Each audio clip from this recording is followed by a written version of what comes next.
Et une Franck Sossou, la meilleure attaque face à la meilleure défense de la compétition.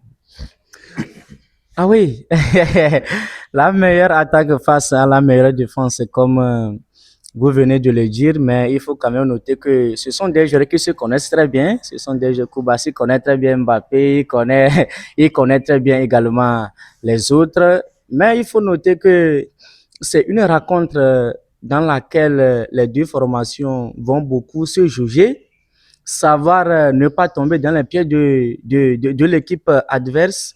Une défense espagnole qui ne va pas se laisser faire, une défense qui est d'ailleurs soutenue par un certain Rodri, qui ne va pas, qui ne va pas se laisser jouer, qui ne va pas se laisser jouer facilement face à cette meilleure attaque française qui est composée de Dembélé, Doué et de Kylian Mbappé. Donc, H, ça serait un match très, très compliqué entre les deux formations. Meilleure défense face à la meilleure attaque. Quel compartiment va dominer la partie? Tout reste encore à jouer et c'est jusqu'à la fin, c'est jusqu'à la fin qu'on aura concrètement ce qu'il faut analyser dans cette rencontre. Sinon, ce que nous voyons, ça serait un duel très, très intense entre les deux formations. D'accord, merci. Et je retrouve rapidement Chris Le Rocher. Chris Le Rocher, selon, après le match Belgique-Espagne, Thibaut Courtois a fait la sortie en disant que l'équipe qui va gagner, qui va remporter cette demi-finale, sera championne du monde B26. Qu'as-tu à dire à propos Et il n'a pas menti. Il n'a pas menti. Mais n'oublions pas que de l'autre côté, il y a l'Argentine, même si même l'Argentine et l'Angleterre, même si on voit que la défense de l'Argentine ne répond pas tant que tel, est-ce que, parce que selon, j'ai discuté avec un ami, selon lui, si c'est l'Espagne, par exemple, qui se qualifie, par exemple, et que l'Argentine de l'autre côté se qualifie pour la finale, là, sûrement que selon lui, l'Argentine va remporter. Et si l'Espagne se qualifie et l'Argentine aussi se qualifie, l'Espagne va remporter. Pourquoi? Parce que, bon, l'Argentine, ce sont des catcheurs, ce ne sont pas des joueurs. Ça dépend du jeu que tu présentes, c'est ça que eux aussi ils amènent. oui. Si vous voulez faire un jeu de possession toc-toc, les Argentins vont amener ce jeu de possession toc-toc. Mais si vous voulez faire un jeu brutal, ils sont doués dedans. Ils vont vous montrer qu'ils sont plus catcheurs que des joueurs. Maintenant, si Thibaut Courtois fait la sortie, c'est parce qu'il a su bien analyser ces deux équipes. L'Espagne, vous allez voir que si vous commencez par jouer face à l'équipe espagnole avec une brutalité, l'équipe recule. L'équipe n'arrive plus à développer son jeu. Mais va revenir vous punir.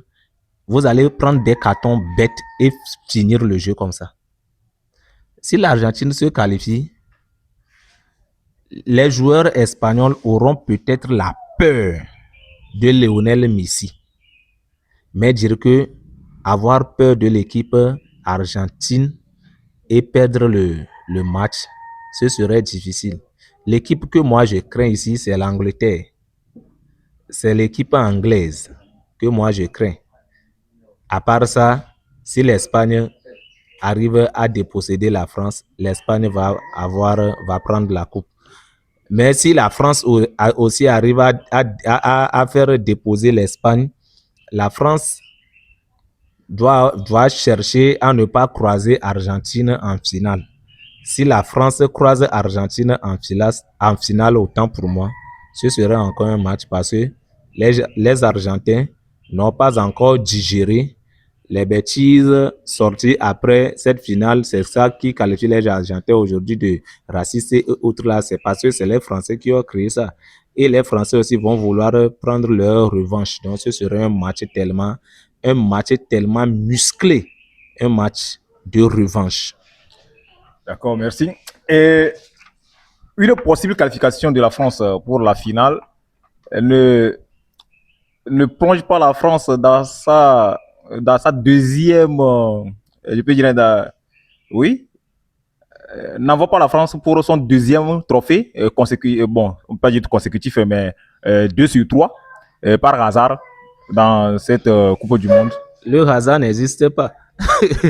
Ce que fait la France, si la France gagne la Coupe du Monde, personne ne va dire que la France n'a pas joué. Oui, la France a vraiment joué. La France a vraiment joué. Oui, c'est pourquoi il dit, bon, s'il arrive que la France quitte la demi-finale, ça n'envoie pas la France pour gagner son deuxième trophée sur 3.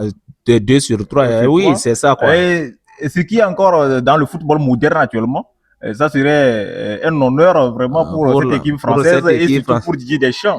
Malgré, après avoir perdu sa finale précédente, et même lors de cette édition, il a perdu un membre de famille, je pense. Oui. Et donc, sa maman. Sa maman, mais cela ne l'a pas affecté. Bon, ça serait plutôt un honneur pour lui. S'il arrive à gagner ce trophée, finalement, ça serait vraiment salué. Il aura un cœur tellement apaisé, je pense.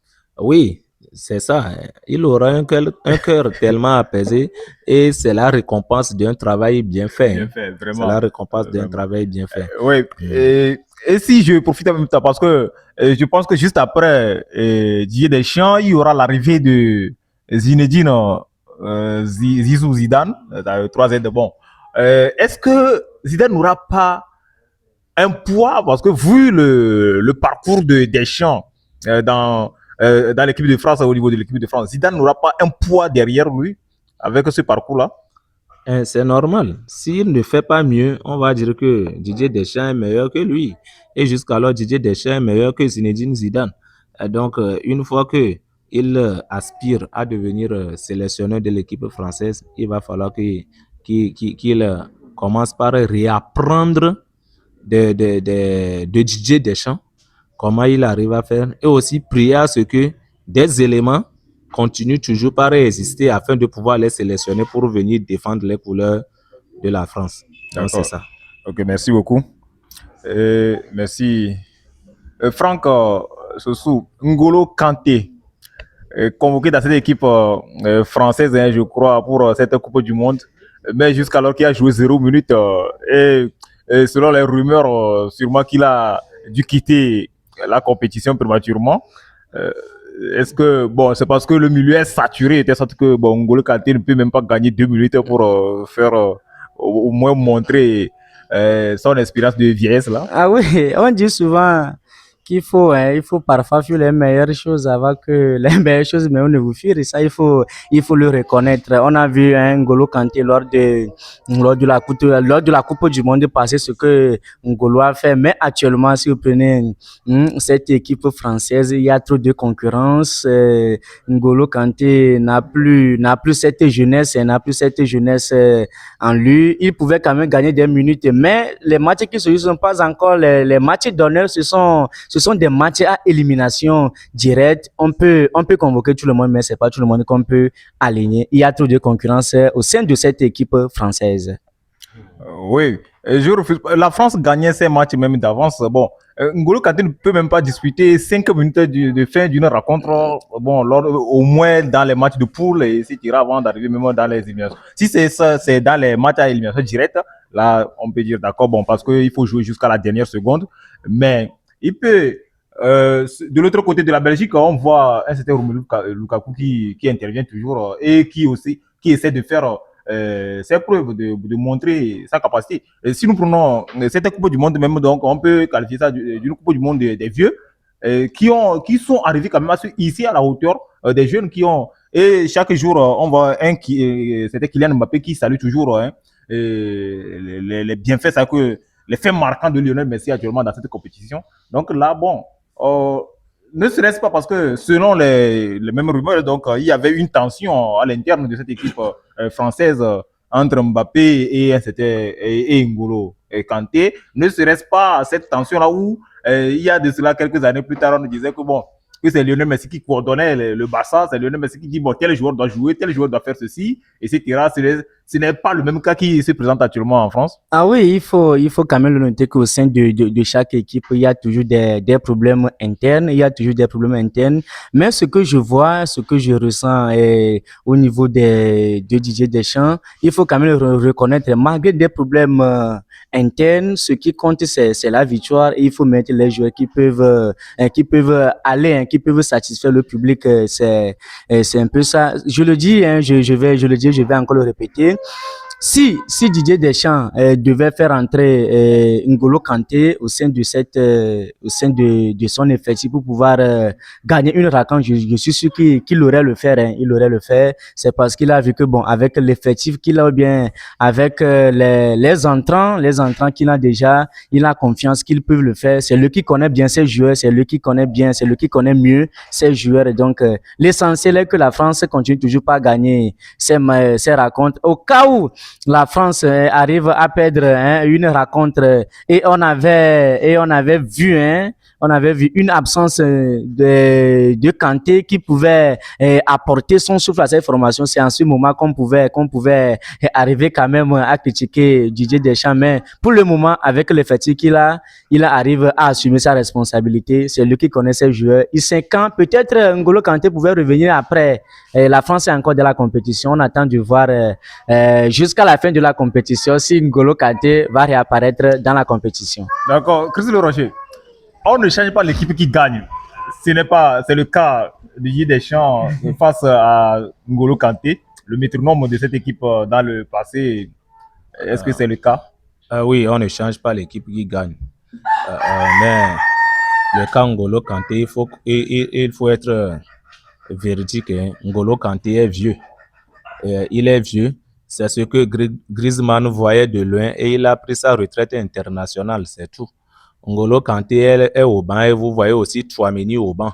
Pourquoi vous ne parlez pas de Tchouaméni qui a fait son premier match et Didier Deschamps a jugé que Koné est mieux que Tchouaméni. Donc, si on allait faire venir quelqu'un là-bas, c'est Tchouaméni qui allait venir. Donc, N'Golo Kanté est vieux. Une fois que tu es vieux, on t'appelle, il faut dire que je ne suis plus apte. Donc, il faut savoir quitter les bonnes choses avant que les bonnes choses ne vous quittent. C'est ce qu'il y a. On ne change pas l'équipe qui gagne. La France gagne. La France fait son jeu. C'est déjà bon. D'accord, merci.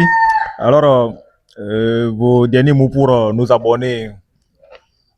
Oui, merci. Vous qui nous suivez, vous qui avez pris le temps de nous suivre, sachez que c'est une nouvelle émission que nous venons de créer et chaque week-end, nous allons nous regrouper pour débriefer les matchs de week-end.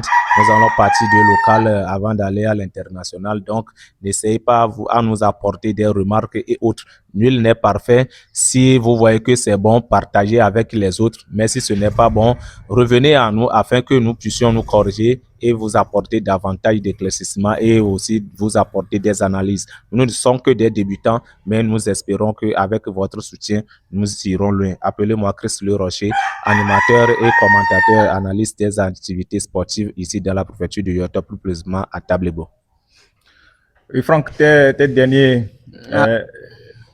Ah oui, jusqu'à présent, nous continuons toujours par remercier tous ceux qui ont pris leur temps pour pouvoir pour nous suivre ici du début jusqu'à la fin. Chris a déjà tout dit. Le tout n'est pas de tout dire, bien sûr. S'il y a des manquements, s'il y a des apports, s'il y a des remarques à faire, nous sommes là disponibles à bras ouverts. Et une fois encore pour tous ceux qui nous suivent depuis Tablebo, le rendez-vous encore donné dans quelques instants pour la fin de la deuxième journée du tournoi Foodie dans la poule B. Et merci et on se voit à plus tard. Merci. Et merci aux abonnés, merci à tous ceux qui aiment le foot, merci à tout le monde, tous ceux qui nous ont suivis. Et jusqu'alors, donc, on se donne rendez-vous, comme Chris vient de le dire, sur le week-end prochain pour un nouveau numéro. Merci.